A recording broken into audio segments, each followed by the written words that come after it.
So my name is Rethabile. My other name is Jessica, but I go by Rethabile in honor of my people.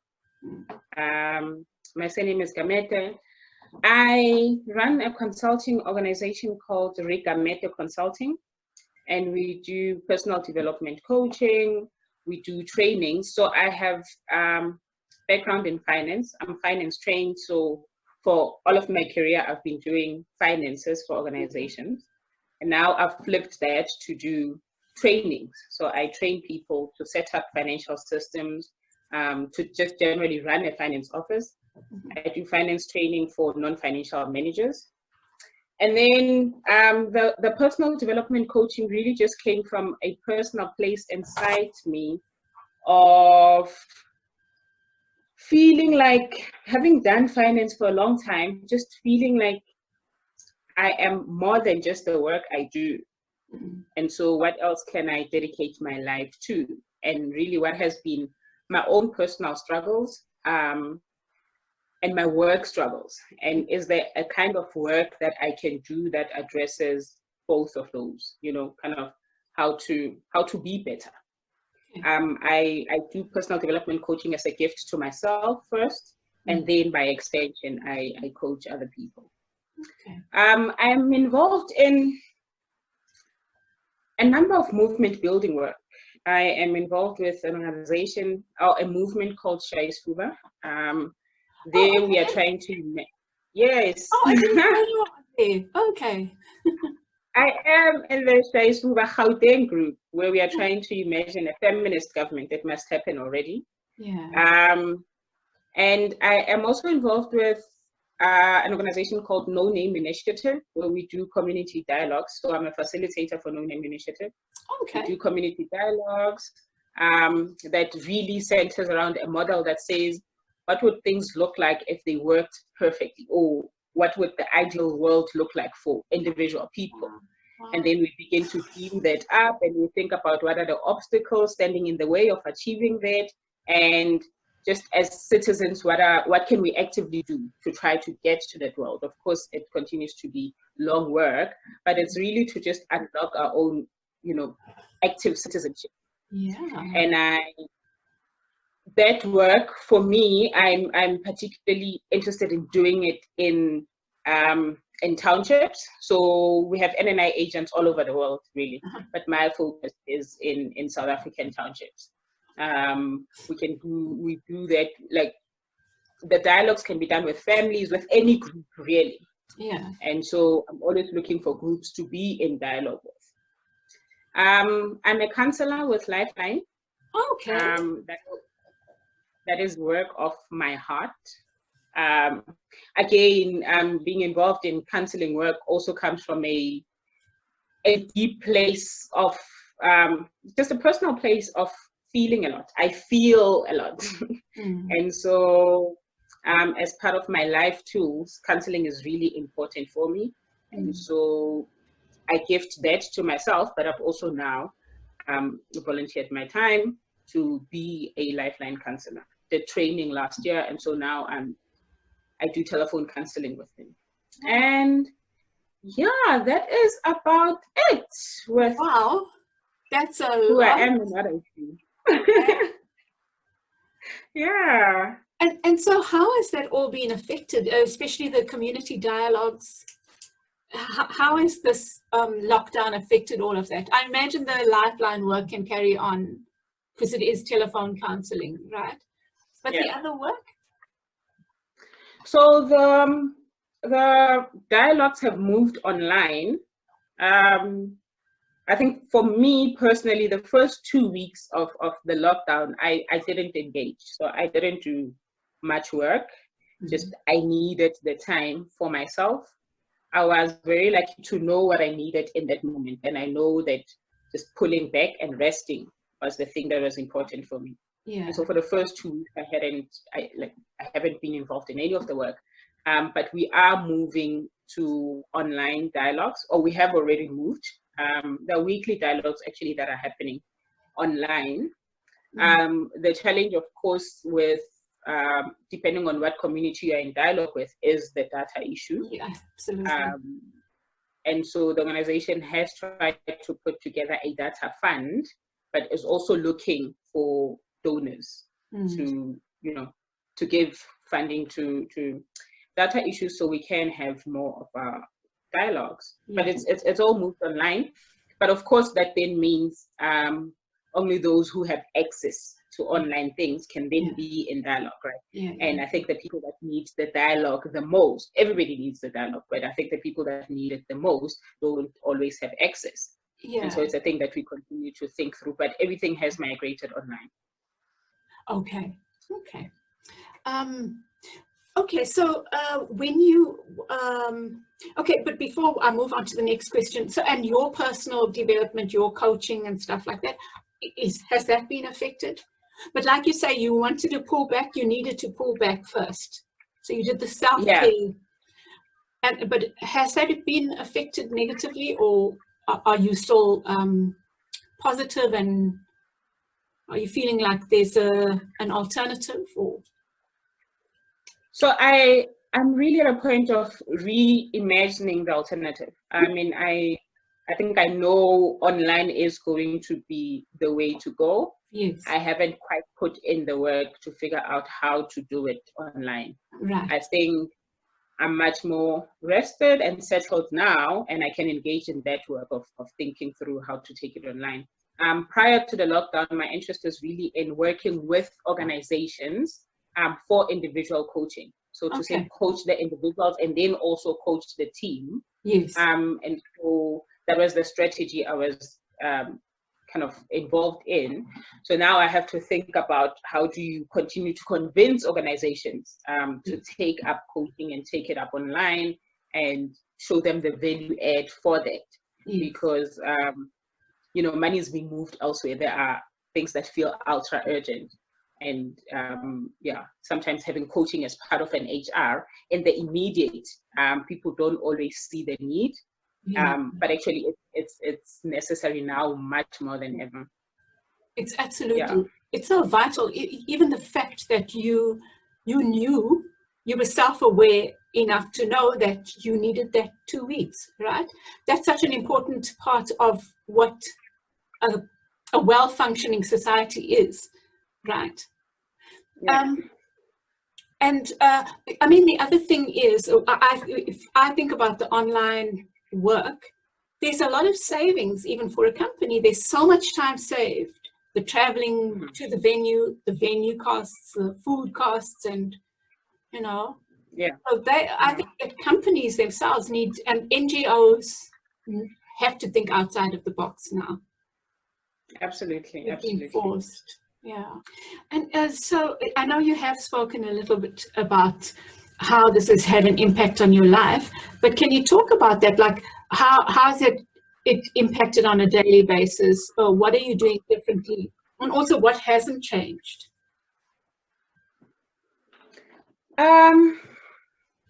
I think one of the biggest things I'm grateful for is to still have a job.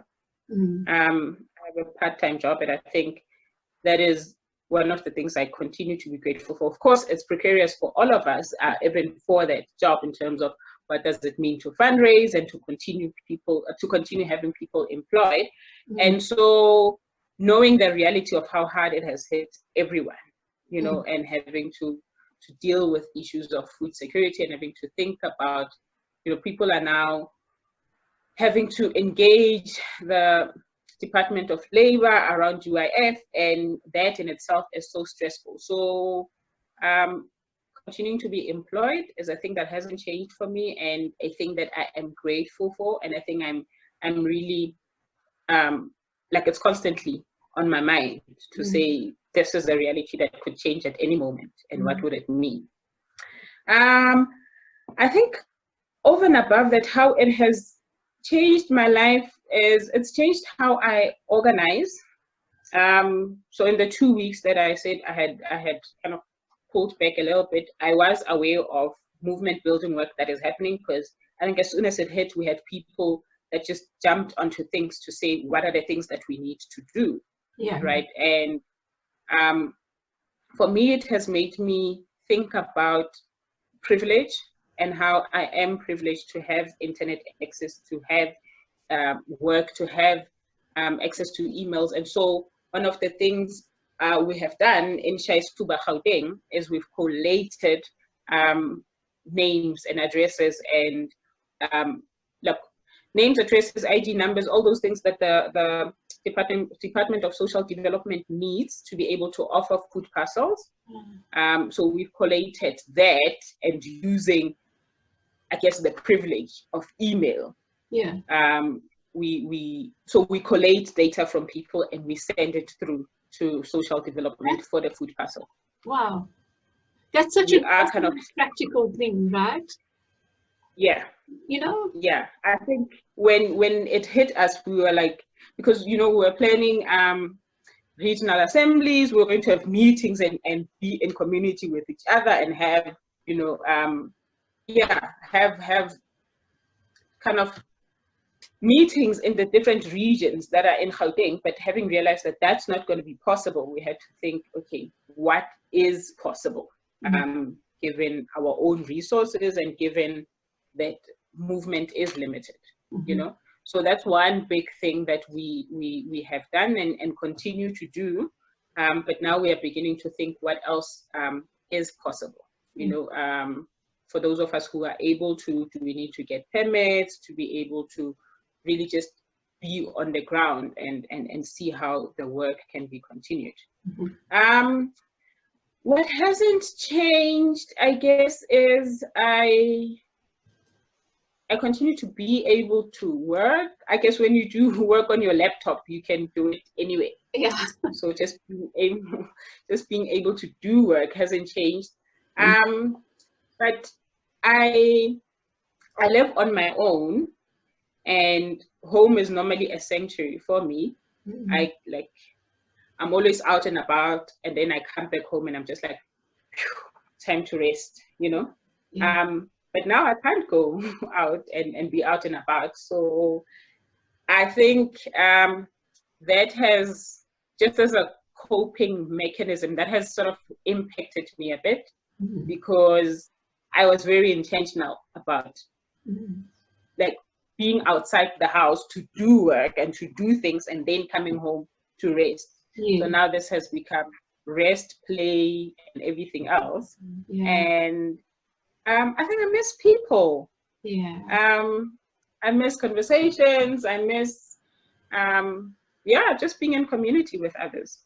I am also, I guess one of my big concerns is my grandpa isn't in the greatest of health. And so not being able to go home and physically be there is a stressful thing for me. So to keep sane, I keep in touch with family. We are constantly on the call. I call my grandpa, I call my aunt. I'm in touch with my friends. So I guess, just the things that have changed are things that I would normally have to do in person. Even with the Lifeline work, for example, I would go to the Lifeline Center to do the telephone counseling. Of course. So now I have to take the calls from home. I think just the things that have to do in person are mostly what has changed. And then what do you think are the main lessons we can take from this situation, personally, for you personally, and generally the society, I guess? I think as a society, it's clear that inequality cannot continue in the ways that it has. I think those of us who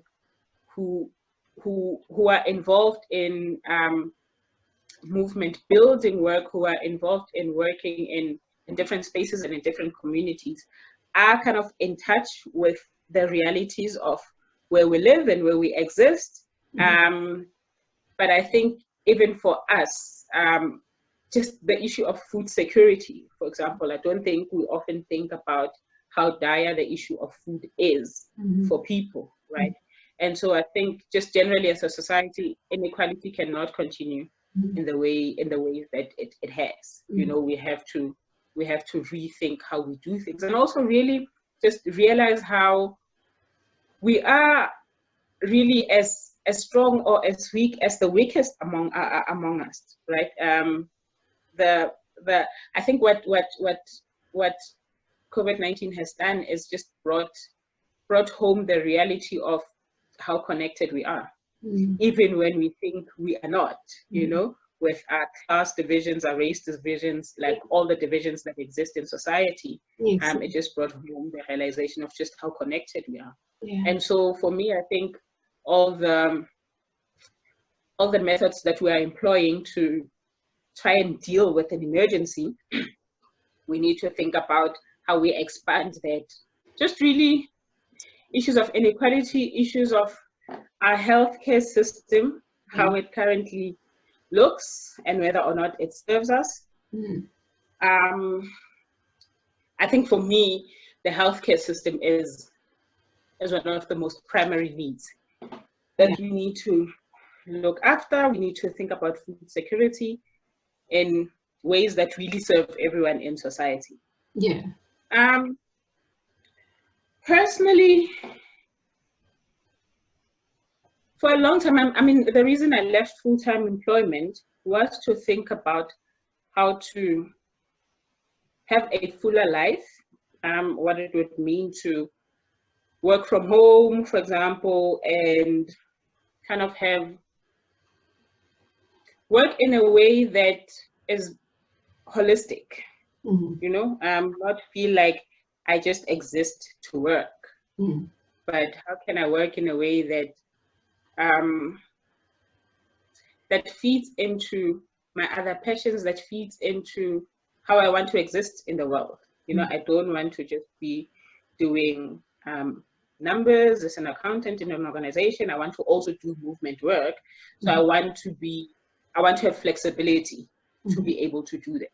And so I think we just have to rethink work, rethink needing people to sit in offices to be able to get things done, because this moment has forced us to think and realize that actually work can continue to happen without necessarily needing people in physical spaces. And so I think it helps us think about power and how we think about managing people.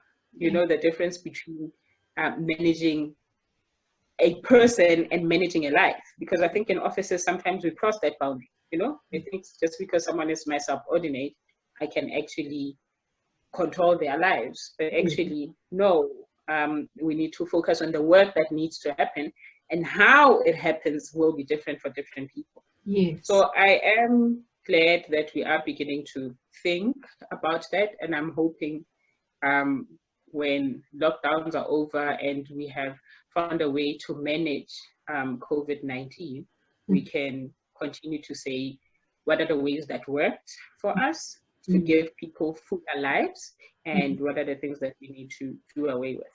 Yeah. Because there are definitely certain areas of work where you have an outcome, and as long as that outcome is achieved fully, that's the important thing, not the fact that you are there. And in fact, you're probably saving a lot of money globally, right? From not traveling.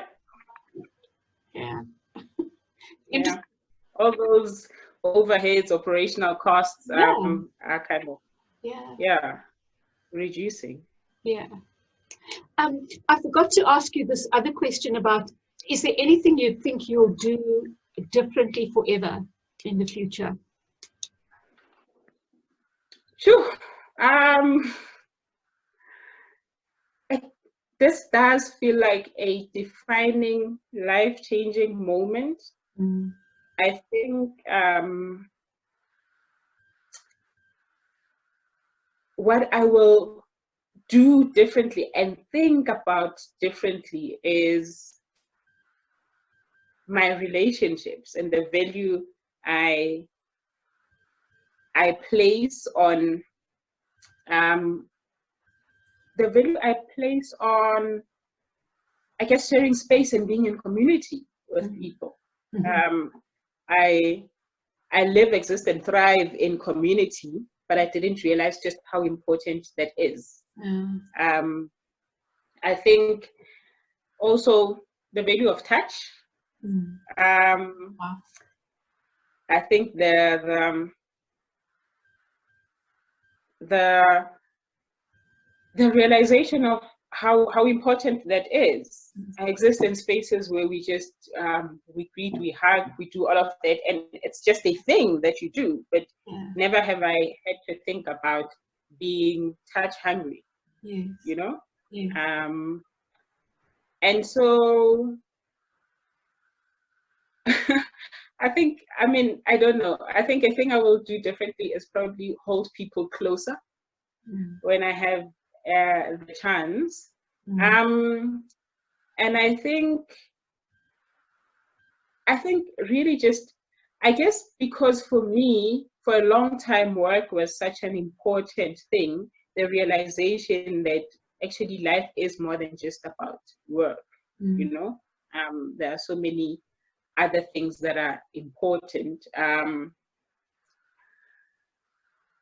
mean, I used to take advantage of having, like, being able to wake up any moment and drive home to my grandpa.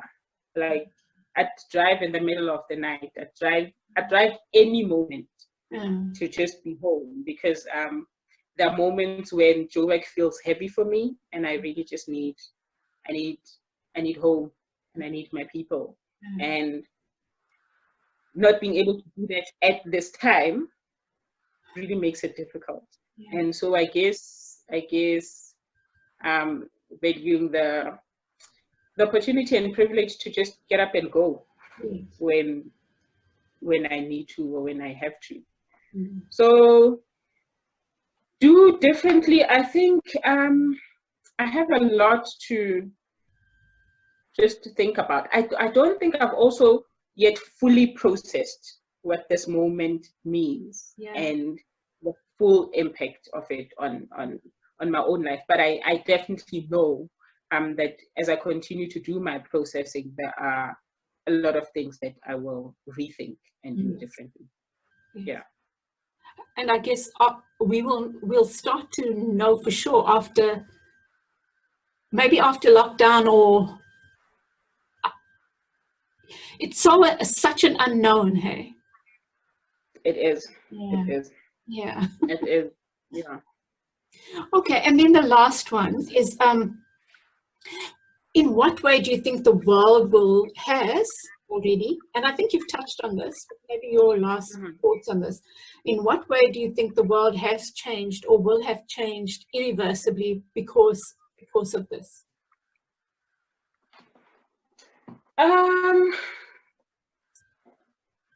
Look, I think our economy is impacted in such deep and horrible ways. I think I don't know if the world will think or change how we run our economies. It's clear that the ways we've been running our economies are not sustainable and are not serving the most marginalized of our communities. We know this, right? If you're involved in movement building work, this is a reality, and this is what we are constantly fighting. And so I think and I'm hoping that there will be a realization and a prioritizing of inequality in our society, and really thinking about what was necessary in this moment. I mean, even the things that we are employing, the president was speaking on Tuesday and talking about increased grants and kind of allowances for unemployed people. I think more of that work and thinking through that work needs to continue to happen, and not just as a reaction to a pandemic, but really as the realization and the recognition of just how unequal our society is. And so I can't say for sure that the world will have changed following this, but I'm really hoping we do learn lessons from this pandemic. But thanks so much for all the thought, and what a lovely input from you, Rethabile, really. Absolute pleasure. Thank you. Thanks.